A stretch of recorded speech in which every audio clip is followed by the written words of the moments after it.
don't set yourself up for a situation where you're just going to give yourself more evidence that you're not good at making changes. Welcome to the Less Stressed Life podcast, where our only priority is providing those aha moments to uplevel your life, health, and happiness. Your host, integrative dietitian nutritionist Krista Bigler, helps health-conscious women reduce the stress and confusion around food, fatigue, digestive, and skin issues at lessstressednutrition.com. Now, on to the show. This episode of the Less Stressed Life podcast is brought to you by the Women's Health Minute Flash Briefing. Now, to get the Women's Health Minute Flash Briefing, which is going to give you everything from hormone info to stress tips to just anything related to women's health, go into your Alexa application and go under Skills and Games and search for Women's Health Minute Flash Briefing. At the moment, you can try to say, Alexa, please add the Women's Health Minute skill, but it's taking a little bit of time to recognize that. So to bypass it, you can go into the app and enable the skill. You can actually go to Amazon too. Go to Amazon and search for Women's Health Minute, the skill, and click on enable if you have an Alexa device. And then you can tell your Alexa to, Alexa, where's my flash briefing? Or Alexa, play my flash briefings, or Alexa, play Women's Health Minute. And it should give you a new flash briefing every Monday, Wednesday, and Friday to help you uplevel your life, health, and happiness. Okay, today on the Less Stressed Life, we have Dr. Sasha Heinz, who is a developmental psychologist and life coach and an expert in positive psychology, lasting behavioral change, and the science of getting unstuck. In her private coaching practice, she helps achievement junkies feel good on the inside as their lives look on the outside. As a graduate of Harvard University and a working mom, she's lived life on the front line of the battle with perfectionism. So I'm really excited to get into this topic because I think it's a common thing I've seen in myself. I see it in clients. I had a conversation with someone today. Like, we don't have to get everything done. We don't have to be perfect. So I'm excited to hear your take on this and how you do it professionally. Welcome. Hi. So happy to be here. Yeah, so let's talk about... In the spirit of non-perfectionism, we have construction going on next door. That's okay. So. People really like realistic things. So we'll just say right now, there's construction. Maybe we'll have a giggle if we hear it. It'll be fine. So let's first let's get some definitions out of the way. Tell me what positive psychology is and kind of how you landed there. Mm-hmm. So positive psychology, so loosely, is the study of the correlates and causes of happiness, well-being, optimal functioning, positive character strengths, positive institutions, et cetera. So we're looking at from a wide variety of trying to sort of deconstruct what are people that self-report as being exceedingly happy and thriving in their life. Like what do they have going on in their life that seems to be a consistent theme of people who self-report as happy, and also, looking at people who are exceptionally talented and successful. Like, what do they do that's different than other people? Like what habits have they developed, or what strategies or mindsets or particular ways of doing things that have helped them kind of rise to their ranks and achieve some degree of excellence. And then also just sort of on a larger scale, there's people that also study what we call positive institutions. So that would be, schools, governments, hopefully, and other religious institutions, like things that are a part of creating a positive community. Okay. So it sounds really good in theory. I was thinking about some things as you were talking, like when we're kind of looking at someone else and we think, how does that person do that? Some of those, like if looking at those traits and figuring that out. But maybe we should hear your story, because it sounds like you had to go through a little bit of a process to arrive at deciding to practice this and help other people with this. I read your website. Sure. And so you have a little bit of a backstory too. You have that like typical, like I did these things and things just aren't the way, like they're like not perfect how we thought they were going to be. So tell us your story a little. I think that my my story is one of someone who sort of believed that if I worked hard and achieved the things that I was told were important to achieve, and go after them with all my energy, the achieving of them was going to make me happy and make me fulfilled and make my life make sense. And when indeed I did achieve some of those things in my life, instead of having that moment of like, you know, the heavens opened and the birds are singing and everything is perfect, it felt the opposite, which is like I'd lost the purpose in my life, which was, you know, whatever it is for people, whether it's like, you know, achieving something professionally or getting into the school. In my sort of early years, that was the goal that mattered most to me. But whatever it is, like you've achieved the big thing, and there's this kind of ho-hum feeling afterwards, like, okay, I did that, but now I don't know what I want or what matters. And it's this really funny thing. I have the same brain that I had before I achieved, before I kind of crossed the finish line. So I had a momentary blip where I felt happier, and then it was back to baseline, like back to me, normal me, right? And I think I felt like this feeling of like, hey, I've been sold a bill of goods. Like none of this stuff isn't going to make you happier. And I think I just felt totally lost. And for me, it was applying to college. It was like my myopic focus of my entire childhood was like trying to get into the school I wanted to get into. And then once I got there, it was like, oh, okay, now what? Now what? Yeah. Now what? I'm just the same person. I have the same, anxiety. I have the same dread. I have the same, even my same brain generating not very pleasant emotions, despite my circumstances or the sort of facts of my life being different. Mm-hmm. Well, I understand this because one of my core values is achievement, and so I like things to get done. But at this end of the day, we beat ourselves up about things. So, I mean, the real picture here is that we're putting something on a pedestal, and a lot of us are doing this. Like, if I just do this, things will be better. If I just have this other thing, things will be better. It's the culture of more, and then when you get more, you're like, oh. Well, nothing, I didn't change myself, so nothing feels different. Like it doesn't feel like I just reached the Holy Grail because it's almost like we have these unrealistic expectations, I guess, maybe. I don't know. What do you think? Mm-hmm. Well, I mean, I think achieving is awesome. And I would say is probably one of my top, whether it's values or just sort of my orientation to the world. Like I definitely am an achievement-oriented person for sure. But I think the way that you do it matters tremendously. So if you're achieving to fill the need, which is a belief like I'm not good enough, I'm not competent enough, or I'm not smart enough, or, whatever that not enoughness is, I'm not pretty enough, I'm not thin enough, whatever, right? No matter what you achieve, no matter what, number on the scale you get to, or no matter what number of degrees you get, or I can hear all this. Yeah, anyway, no matter what you get to, it's not going to change that underlying belief.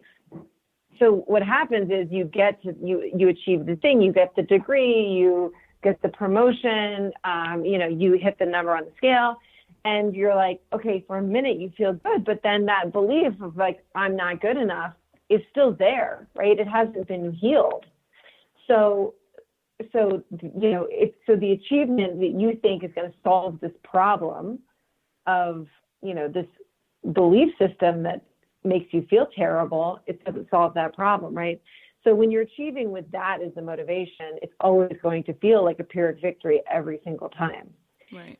Right. But you can achieve from a different motivation. You can achieve for the joy of achieving, right? For the seeing what's possible and seeing what you're capable of. It's a totally different kind of energy. Yeah. This reminds me of something I heard yesterday that stuck to me. It was actually a podcast kind of by like a yogi who said, getting into your spirit and just talking about like appropriate goal setting and how sometimes I think the the stats behind goal setting are problematic, right? Like we shoot really high and we don't always hit that. But really, like when we're making goals, is it what you really want, or is it in the spirit of more, right? And so kind of establishing what you want. You were talking about how you got to the Holy Grail, right? You finished your career, you got the degree, but is it really lying in purpose that you felt the discontent? Like you didn't have you realized you didn't have the purpose you thought you did, or if that was your only purpose. Is that where things fell short? Is that where people should start their focus?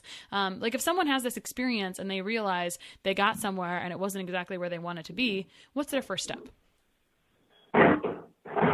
Right. I mean, I think that absolutely a huge piece of it is like, it's the meaning gap, right? It's like not having a sense of understanding, like, wait, why am I doing this, right? Am I doing this because it's externally motivated and I think that somehow it's going to make me, like seem more important, which, is my motivation externally oriented, or is it internally motivated? Am I doing this because I'm just passionately interested in it, or I love this area of study, or like solving this problem matters to me, right? Or whatever the motivation is it internally driven, or is it something that's more external? And for people that don't have access to their, that never learn to have access to their emotions, which is a lot of us. I mean, I'm raising my hand in that group. Right. It's hard to distinguish between the two. Between purpose right? and emotions? If you don't grow up, between internally and externally motivated. It's very hard to distinguish between the two, right? You're like, well, people tell me, my parents, teachers, just like bosses, whatever, colleagues, society, culture, tells me that these are the things that I should be going for. So therefore, that's what I'm going to go for. If you're not, fluent in your own internal emotions and understanding what am I feeling, what's going on in my body, and you're connected to your body and your emotions, it's very hard to distinguish between an externally motivated goal and an intrinsically motivated goal. Yeah. Give us an example of how someone may identify. Give us a real life example of that. I follow what you're saying, but just case study or whatever, like for example. Sure. For example, like we're using an academic example, but could be, I'll use me as an example. Both my parents went to Harvard. From the day I cannot remember a time that I didn't want to go there and felt like this is what I, wanted for myself. But it was very much driven by believing that this is what my parents wanted for me and this is what I was supposed to do, and the world will applaud that and say, oh yes, like that's really a great goal. Go for it, right? What's not to, right. not to support in someone wanting to go to a great university. But if I internally, I see students now, especially as I worked, I taught grad program at Penn for a while, and, I'd see students there, and, students are actually asking themselves questions like, oh, well, I went to such and such school because they had an amazing drama department, or they had, their computer tech department was really amazing, and that's what I wanted to do. And I would look at them like, wow. I had no sense of that in my teenage years. I did not have that internal knowing of oh, this is what I'm interested in. This is what lights me up. This is what's exciting and interesting to me. I was just like, oh, you tell me what I'm supposed to be doing and I'll go do it. You were an obliger. Right. Right. I don't really agree with the four tendencies in general, but yes, I'm a people pleaser for sure. People pleasers are just codependent. That's it. Okay. So a people pleaser is someone who is dependent on other people's emotions, right, to feel good. Yeah. So that's what a people pleaser is. And that's what a codependent does. It's like, I'm going to take your temperature to know what temperature I have. Mm-hmm. Yeah. I like that example right there. That was great. So very much, I grew up like that. And a lot of people do. Mm-hmm. I think women more than men in general. And so for me to be able to distinguish, like, wait a minute, what do I want? What do I actually want? Was very difficult. Mm-hmm. Right. And I find this to be true for many, many of my clients as well, right? Where they're like, I don't even know, right? It's the beginning of this journey of being able to decipher, wait a minute, what is it that I want? Like, if no one was watching me and no one was paying attention and nobody else was part of this equation, like, what would I actually want to do? Yeah. And sometimes we've just never had the opportunity to be asked this, right? You know, and when someone sits down and say, what do you really want? I actually had to fill out a questionnaire yesterday about, like, what do you want your legacy to be? And I think, I don't know yet. I don't feel like I don't know what I want that to be. I kind of want to live currently as well. But anyway, it's sometimes until someone asks you, you don't realize that you don't know the answers to those questions. So it's valid. It's understandable to feel that way. I like how you say on your website. I mean, I think my legacy now, like, I wouldn't have said this. I'm going to try to go here.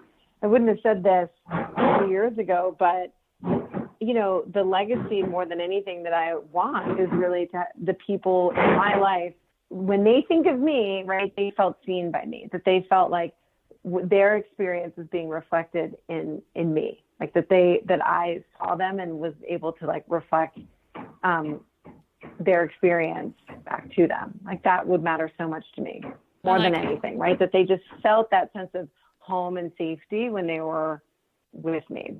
Yeah. My closest, like my family and those closest to me. Yeah. I love how you were just able to put, like, a non-materialistic thing into words, because I think so often when we think of these things, they become material things, right? Don't they? Kind of, sort of, or they're kind of pretty big and wishy-washy, but that was something that guides your behavior every day, right? That legacy you just said, it guides your behavior every day. And it really is rooted in purpose, I think, as well.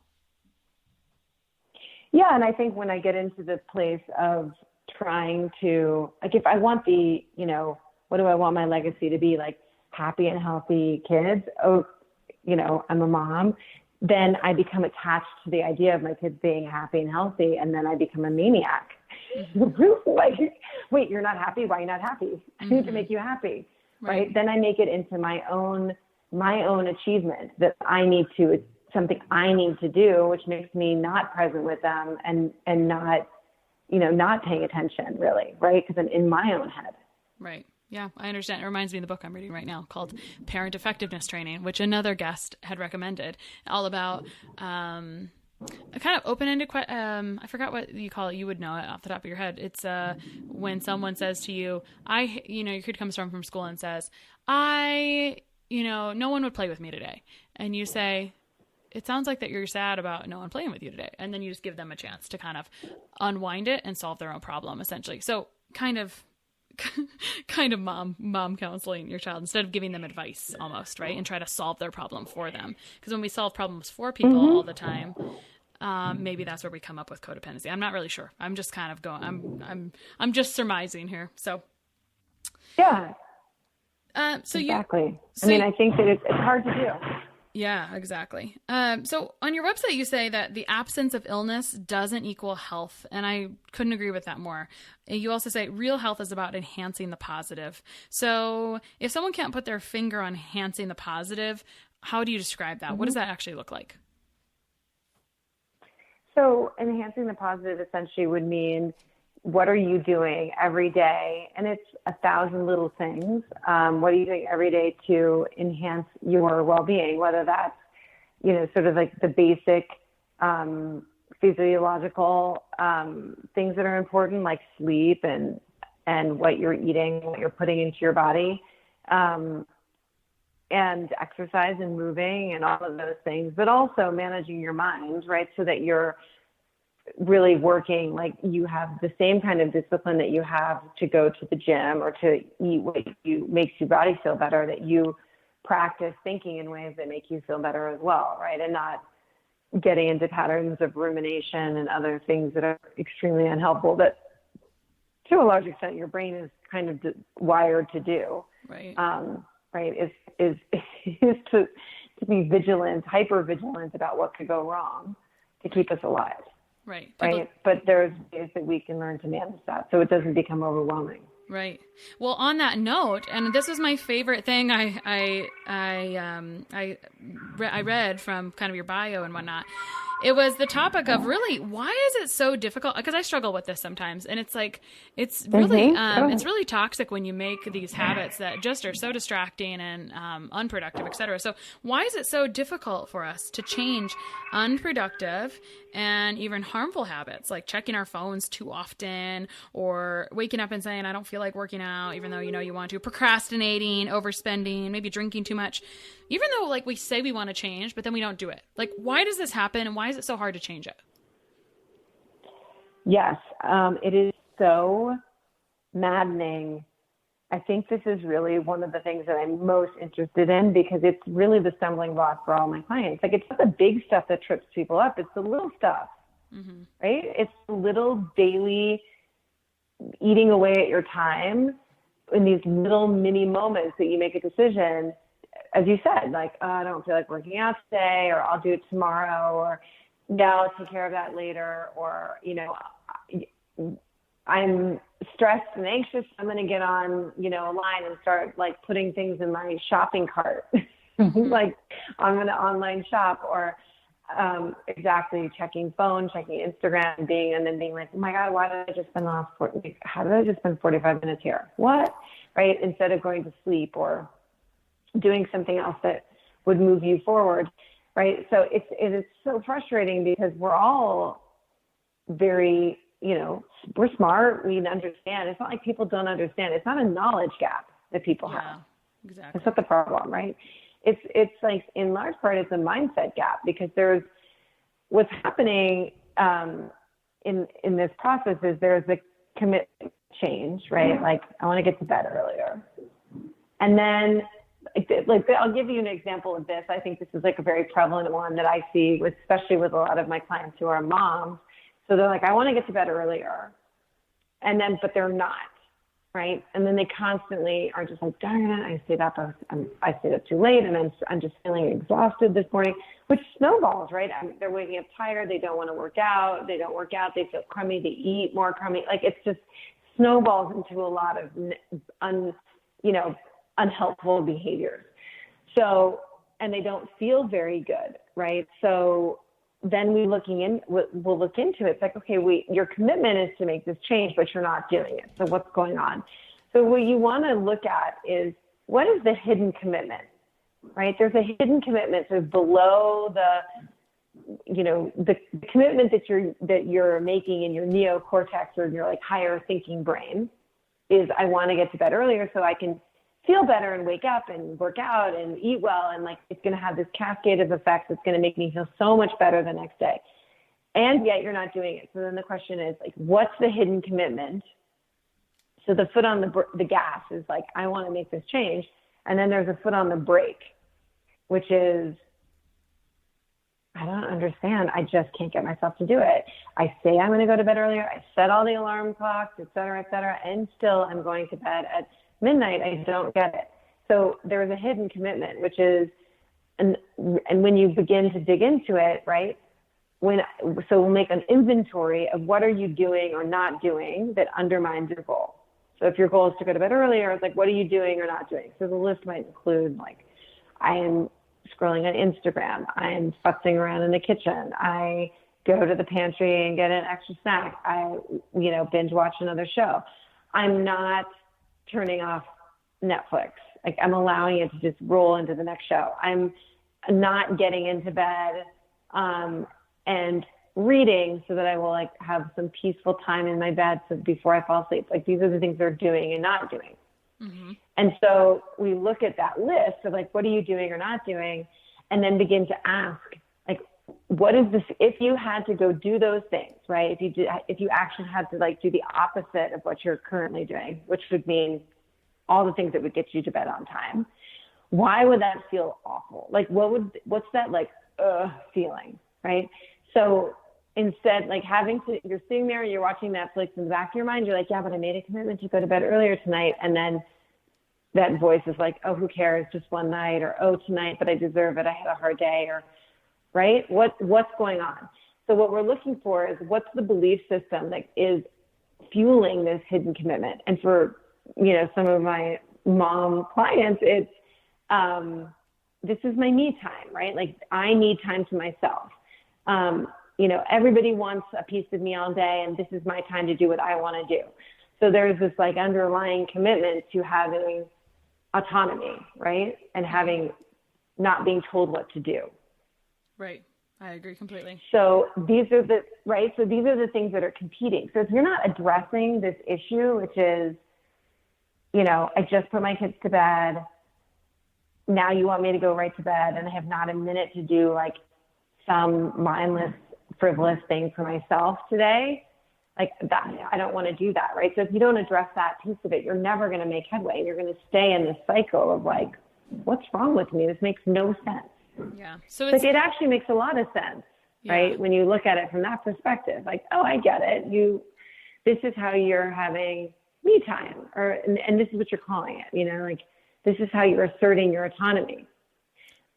And that's a big question. Like, where else in your life are you not asserting autonomy? Are you doing stuff that you don't want to do? Are you volunteering to things that you don't really want to do? Are you saying yes to, various things that you think you should be doing, but you really don't want to, right? So it ends up being a much larger issue. Well, I'm loving it. I'm actually thinking about someone I talked to earlier today. I feel like this situation is true for all of us in some capacity, in some form, but this particular scenario is very common, very, very, very common, right? So, it feels like you have to figure out exactly the cause for you. What is the competing interest in your time, right? Are you rebelling against going to bed because you haven't had any time to yourself? So then what's the solution for that? Like, if you find that that's the root cause, what is the solution for this person? Is it creating multiple solutions and having them do that? Right. Is that what it is? Well, so in a sense, like so as I said, it's not a knowledge gap. Like, everybody knows how to get to bed earlier, right? It could be I don't want to get into bed because I'm having issues with my husband, and I don't want to have that like intimate moment. I want to wait for him to fall asleep. Like, these are the things that you need to dig into and find out, like, what's the hidden commitment that's the roadblock here. And it's never just like, oh, I just have a lack of willpower. That's never the reason. Right? It's just never is. It's always some deeper psychological, there's always some like the other deeper psychological reason. And it could just be like, hey, it's the toddler in us. It's like, I want my time. And if that's the case, then, then it's helping them change their mindset so that they really begin to believe, like they can begin to believe and practice the thought that like sleeping is my me time. Mm. Sleeping is my self-care. Sleeping is what I do for myself. Mm-hmm. Okay. Reprogramming the mindset, essentially, towards right. something 100%. positive. It's never a knowledge gap. It's always a mindset gap, right? And for some people, it's just getting them to that stage where they can even identify what the true roadblock can be really, really profound.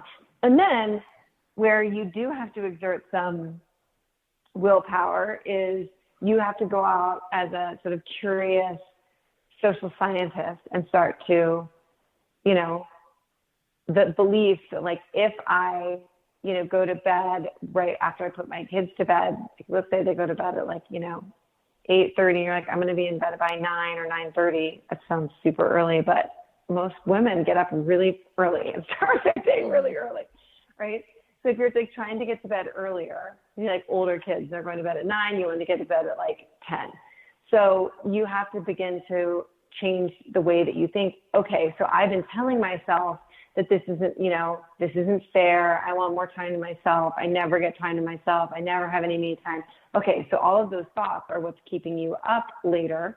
So then as a social scientist, kind of going out and beginning to test these thoughts, like, are they true? Are they actually true?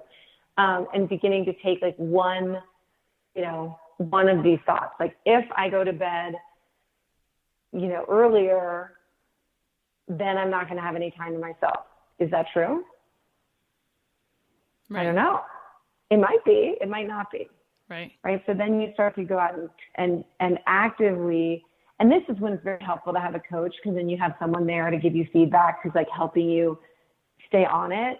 But being willing to check in with yourself and honestly assess, like, is this thought true or did I just make it up? Right. Yeah. Because oftentimes we want to excuse things that are very valid as not important, right? Yeah. Like, people can go on for years doing that dance of like, oh, I should get to bed earlier, and they don't. Right. Exactly. Which but I will tell you, these little things that I will tell you Sorry, is very damaging on your health, because then you are chronically tired. Your cortisol is a mess. Your hormones become a mess. I mean, this is your primary piece of where you do your healing. So it's not really negotiable, but I understand what you're saying. So true. So true. In fact, I remember when I was writing my dissertation and I was chronically sick. I had I was getting sinus infections all the time. And I went to this doctor who was a functional MD. And, I want him to, honestly, I want them to tell me that I've got something seriously wrong with me, because then I could label it, right? Like, I have a thyroid problem, or like I have, something wrong, and then I can address it. And when all said and done, the doctor was like, I think you're just not getting enough sleep, right? It was so obvious. Right. You almost feel bad or dumb, but what you really needed was for that person to give you permission to explore that avenue, right? Because you felt like you were such an achiever that you didn't have time to sleep, right? You're just too important. You're above it. Just get it done. I mean, there's a reason there's a reason your body got sick. It wanted some rest. Right. And it's so funny because I don't know if you relate to this, but a part of me totally would have rather had a real problem than have someone tell me that I need to go to bed earlier. Right. People say that all the time.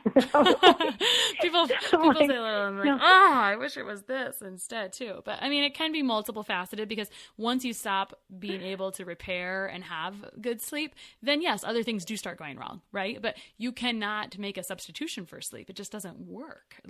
There is a reason we are spending a third of the day with our eyes closed. It is a necessity. So that's it. Right. Yeah. So, Sasha, if someone's listening to this today and knows you're speaking directly to them, and I know that there are people hearing this that know you're speaking directly to them, what's your action item for them? If there is an action item, what's your gut feeling? What do you want them to take away? What could they do today to start making steps toward living the life that they actually want a life, instead of the one that they keep saying they're going to do? I mean, first and foremost, I would say there's nothing wrong with you. I think that it's just so easy to go down this road where you're this catch-all, I just don't have any discipline. I just don't have willpower. I say I want to do this and then I don't go after it. It's that is not the problem. It's never the problem. It really is not the problem. Just being willing to explore, and often it means being in a room with another person to explore these, these sort of deeper layers, and trying to understand why, because there's always a benefit to the hidden commitment. Your psychological system works like your immune system. So just like we try to fend off and fight off viruses that are in our system to keep us healthy, right? Our body is constantly every day fighting off bacteria and viruses so that we stay healthy. Your psychological immune system is doing exactly the same thing. So it's going to be fighting off anything that it thinks is threatening to homeostasis. Right. So that is the system that's actually going on. We call this immunity to change. So your psychological immune system has got you locked in a pattern that it doesn't feel good, but it feels familiar. So it's being willing to take that little step towards the discomfort and the anxiety that's produced when we make a little bit of a change. Change is so hard, and being able to just recognize it is so difficult. There's nothing wrong with you. If you're having a hard time making changes, exactly. You are doing it. It's working exactly as it's supposed to work. So just, being willing to, whether it's hiring a coach, being able to have, going to a great therapist, having that person who's going to help you pull apart the pieces of this sort of like the jumbled mess of thoughts in your head and the sort of the belief systems that you have that you're totally unconscious of that are driving your behavior without you even recognizing it. Yeah. Having someone help you point out that can be very critical. I mean, I would say that the times I move the fastest is when I have someone telling me what, having someone help me unravel that. So, sure, absolutely. And and the other thing I would say and I think is so important too is do not set yourself up for failure, right?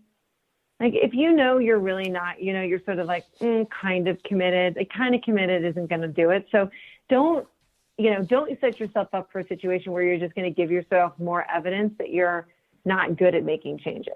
Yeah, I like that. That's good advice. Dr. Sasha, where can people find you? On my website, so www.drSashaheinz.com, and also on Instagram, the same handle, Dr. Sasha Heinz. Instagram is my only social media outlet, and I just think it's fun. So yeah, come hang out with me there. Perfect. Great. Thanks so much for coming on and reading people's minds today. Hopefully you've inspired some action. Oh my gosh. And thank you for helping me get over my moment of perfectionism and not worrying about the sound. So thank you. Yeah, absolutely. We all need to be reminded of things we preach. So exactly. One of the best gifts you could give us at The Less Stressed Life is your feedback. We are paid in podcast reviews. If you enjoyed this or any other episode, please leave us a review. In the iTunes store or from your podcast app, just search for Less Stressed Life as if you're not already subscribed. Click on the banana face image, scroll to the bottom where it shows the text of other reviews, and write a review. While you're there, hey, make sure you hit subscribe. For Android or Stitcher users, you gotta go to the desktop site and search for Less Stressed Life, and then scroll down to leave a review. Stitcher doesn't load Apple reviews on their site, so if you want, you can leave a review in both places. Your feedback means a lot to the success of the show. Thanks so much for taking the time to do that. You rock.